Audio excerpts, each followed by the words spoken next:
Dans l'attente de la convocation prochaine du corps électoral en vue de l'élection présidentielle d'octobre 2025, la scène politique tire à l'arc et grouille à tir larigot. Dans ce contexte étriqué, les clés de lecture de l'actualité se font inextricables. Pas facile à première vue de démêler les chevaux ni de faire le distinguo entre pipeau et vérité, entre alliances d'hier et mésalliances d'aujourd'hui, tant les déserteurs d'aujourd'hui peuvent reprendre langue demain et renouveler les anciens accords ou nouer de nouvelles alliances en fonction de leurs intérêts, en considération des enjeux du moment. Telle est la dure réalité du jeu politique. Haletant, le corps électoral porté à plus de 8 millions d'électeurs inscrits avant toilettage retient son souffle. Ainsi, après la séquence du mandat impératif, dont le débat s'est avéré sans objet, voici qu'à peine ouverte, la séquence d'émission est retoquée par un avis d'intérim, pas plus, du moins pour le moment, à l'effet d'assurer la continuité du service public de l'État. Le cas du ministère de l'Emploi et de la formation professionnelle. Après la démission finalement actée et entérinée du titulaire du portefeuille ministériel, c'est par voie de communiqué du secrétaire général des services du Premier ministre en date du 27 juin 2025 que la suite de l'affaire s'est gérée.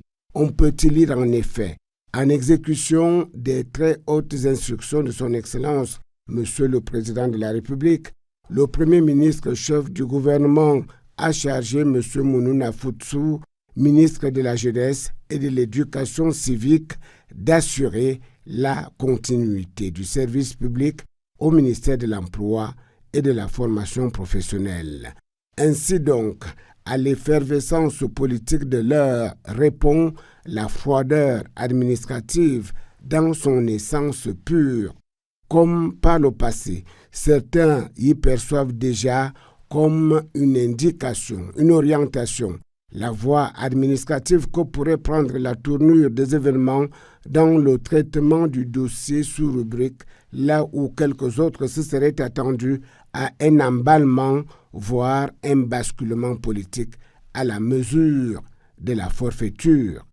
C'est mal connaître le président de la République Paul Biya, dont le tempérament et les guillons politiques restent la bonne mesure en toutes choses, la sauvegarde, la préservation de l'intérêt public en toutes circonstances, dans un esprit d'apaisement et de responsabilité assumée, à l'effet de consolider la démocratie camerounaise pour un Cameroun exemplaire en cette période de haute saison électorale.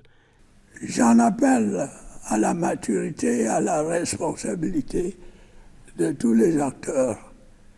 Ils devront veiller à ce que le calme règne avant, pendant et après les élections. Qu'adviendrait-il si la séquence d'émissions déjà ouverte devait se muer en un thriller préélectoral à tiroir et à rebondissement? Là se trouve la clé de l'énigme et la mystique du pouvoir exécutif, seul juge de l'opportunité politique pour avancer ou retenir tel ou tel pion sur l'échiquier. Chaque chose en son temps et en temps opportun. Pour l'instant, les instances de délibération et de recours prévues par la loi finissent de s'y conformer pour être pleinement opérationnelles et sans reproche le moment venu. Aussi bien au Conseil électoral qu'au Conseil constitutionnel, les effectifs affichent complets après la vague de cérémonies de prestation de serment des membres récemment nommés. Pour autant, par ces temps de clarification politique devenue inéluctable, convenons-en, le président Paul Biya n'a pas dit son dernier mot. Loin s'en faut.